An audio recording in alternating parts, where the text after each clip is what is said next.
Breeze Nation, what is going on? This is your boy Jordan JC back again with another NFL draft player breakdown for 2026. And this video is going to be more so around a potential prospect that, first of all, is supposed to be one of the best prospects in this draft, one of the better football players coming out of college. But there's a reason why I think that maybe, just maybe, this prospect will be there still on the board at 25, and why obviously I think that the Chicago Bears should pounce at a opportunity to get him to address a major area of need. And I'm going to be talking about none other than OSU safety Caleb Downs. Yes, I know a lot of people are projecting him to go top 5, but there's some reasons, if you give me a chance, to maybe debate why he might actually drop down a lot of people's draft boards for various reasons, for valid reasons, actually. But we're going to get into all of his information, and then I'll give you my reasons why I think realistically we wouldn't necessarily have to trade up to get a person like a Caleb Downs, a talent like that, that would be massive for the Chicago Bears and their youth movement. And so, getting into some of the particulars for Caleb Downs, safety out of OSU, as I mentioned, Buckeyes, 6 feet, 206 pounds. He is clocked in at a 4.45 40-yard dash. I believe he did his 40-yard dash and in his college combine, but he didn't necessarily participate in the NFL combine, which is one of the major reasons why I think the closer and closer we get to the draft next month, April 23rd to the 25th, Thursday through Saturday, that you might see his name kind of get a little bit more talked about down boards. We know how it is where there's a name that's hyped up at the very beginning. Of course, we know the credentials with Caleb Downs. He's been a name for a couple of seasons now that everybody knows going into the next level, could be special, could be a talent, is a top 5 talent. He's one of the better blue chip prospects coming out of college, obviously in a great program coming out of ISU where they just manufacture great players all over the board. If you want to talk about defensive ends, linebackers, safeties, you can name a bunch of people, quarterbacks, running backs. Like they spit out a lot of really good NFL prospects. And so this is a guy that's going to be, I think, special at the next level. But again, the reason why I think the Bears will get him is because I believe that his stock will kind of plummet a little bit. And there's another big reason why as well as I get into it. But let's go over some of the numbers. His career stats for 2025, 68 tackles, 1 sack, 2 forced fumbles, 2 interceptions, and 1 pass deflection. So a very good do-it-all safety. And some of the strengths, processing speed is elite, has the ability to really diagnose route combinations and run schemes faster than a lot of players and a lot of safeties at his position. And so that's very good. You're seeing someone who just knows how to look at a play before it even happens and kind of already kind of like break it down and know where to be in his positioning. And that makes, again, as I've always talked about, a football player play freer. You don't have to really overthink the game when you really are cerebral and you have those cues as to know what it will be, whether it's run scheme or a pass play or play action, whatever the case may be. He is cerebral when it comes to that and knowing what kind of play is coming. Really steps up in run support. This is not just a safety who is more of a finesse safety, like kind of lays back and looks for the pass or the deflection or the interception. He's someone who can get a little gritty and get inside in the box and is being used at times to attack the quarterback and blitz on the edge as well. And so he's not afraid of that. He's not afraid of the contact as well.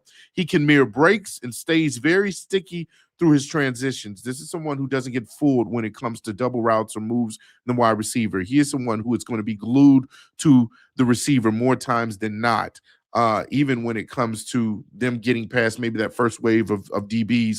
He is someone who is very, very good at mirroring every single transition that a wide receiver puts on, even the tight ends as well. And so that's very good to have.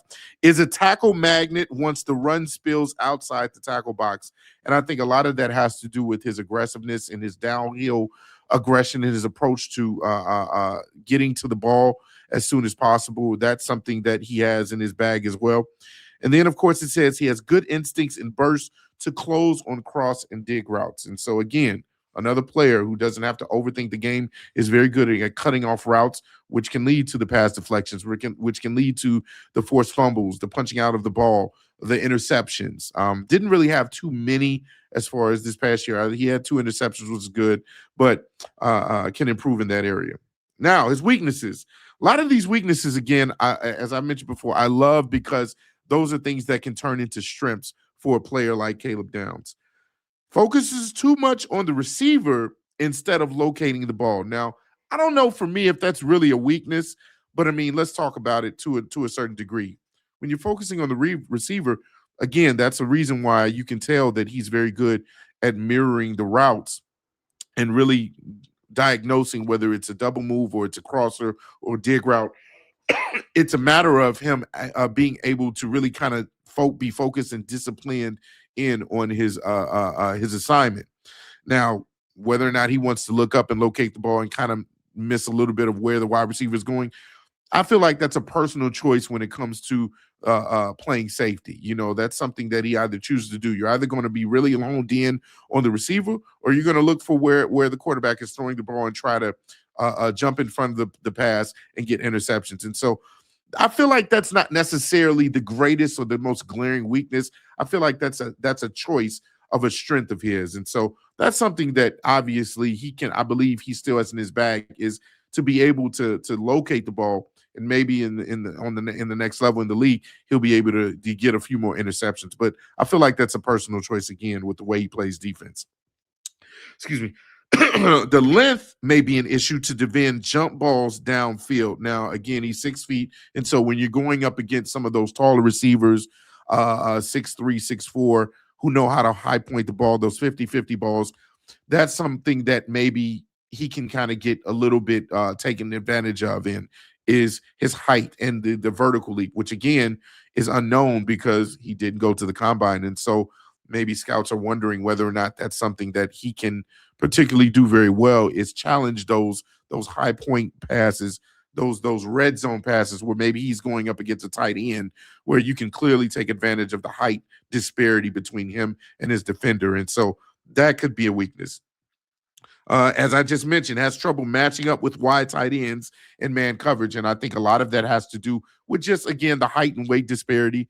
Sometimes if you have someone, say like you have your Cole Kmets, who are clearly bigger than Caleb Downs, 6'6" versus 6 feet. I mean, there's clearly an advantage there where you just got to put it in a certain point in Cole Kmet's bread basket, and Caleb Downs really can't do too much about it unless he's just playing perfect defense and he can spot the ball away. And so those are some of the few ways you can take advantage of a Caleb Downs. But again, I feel like Caleb Downs, he's so talented of a player that he can put himself in a position where you still get your pass deflections and your interceptions and your batted balls and your forced fumbles. And so that's something to look at the next level. Then it also mentions he's a little inconsistent in wrapping up and runs through tackles occasionally because of his aggressive nature. And so I feel like a lot of prospects and a lot of young football players kind of that's part of their game now, and I feel like that should be kind of taught back into the game, is the original way of tackling, just the proper way of tackling. A lot of people do this shoulder bump and the head hunting and just kind of throwing their body into the defender to really get some good physical contact, rather than really just using your arms and your position, your pursuit angle to really wrap up the defender. And so that's something that he has to improve in. I think occasionally, because he doesn't overthink the game and he plays free, sometimes his downhill aggression and his nature leads for him to tackle improperly and not always get the best wrap up when it comes to tackling. And so if he's like speeding towards somebody and doesn't wrap up, he can kind of get swiped past very easily and miss a tackle. And so those are little things that, again, you can kind of give attention to detail in the offseason. Those are things that obviously he can continue to work on that will make him an even better prospect. Now, overall, as I mentioned, projected to go in the first round, initially was projected to go in the first 5 to 10 picks. But the reason why I think he may fall, especially as we get closer and closer to next month's draft, there's another player who at his position really showed up and showed out at the NFL draft combine, and prospects and rather evaluators and NFL teams, they lick their chops at extreme athletes who put all of their skills on display. I talked about it before in my other video. That is Oregon safety Dylan Dynaman. And I think that by the time that the draft comes around, he might replace Caleb Downs just off of his numbers and his ability, and what Caleb didn't display and didn't do in the combine because of not actually participating. He might be your number one safety, maybe. Now, again, that could be the pipe dream. Maybe I'm blowing smoke a little bit. I'm not sitting and saying that Caleb Downs doesn't deserve to be a top 15 pick. He certainly does. Again, he's one of the better blue chip prospects in all of this draft, coming out of college, coming from a really good program that obviously highly respected, highly recognizable, that shoots out a lot of NFL talent. But there is a probability that he could still fall because of that. And he doesn't play a premium position. So you think about all of these teams that need a quarterback, that need left tackle, the defensive ends coming out of this draft. There's going to be a premium with that as well. And then, of course, cornerback. I feel like those four positions are a little bit more important, especially coming out of this draft, than safety. And so there could be a possibility where if all the teams in front of the Chicago Bears really hone in on all those other key needs, not necessarily safety, you could see Caleb Downs magically appear at 25. And we're talking about somebody that you just can't pass up. A lot of draft evaluators have him projected as his ceiling as an Ed Reed type. Now that could be an otherworldly comparison. A lot of people say maybe a more modern day, more realistic comparison could be Jalen Petrie, I believe, from the Houston Texans. Then you got Buda Baker as well. Those are really two really good household names. And interesting enough, those two guys were drafted in the second round in their draft. And so again, this is not necessarily a premium position that everybody's just going to be running to the board and trying to get all the safeties as much as possible off the board. And so I think that there's a real chance that Caleb Downs is still there at 25, and possibly the Bears don't have to trade up to draft him. Now, realistically, there is a chance that they may have to still do their homework and trade up and kind of see what other teams are feeling like when it comes to filling that position of safety. But I think if you put them on the Bears, obviously the need alongside the new Kobe Bryant, you talking about Kobe Bryant and Caleb Downs? Oh my goodness. What a tandem. What a tandem. Both can do pretty much the same thing very well. They can do it all. They can be used in the box. They're very good at cutting off different angles, their pursuit angle when it comes to running out after a play that's on the other side of the field, just their IQ for the game.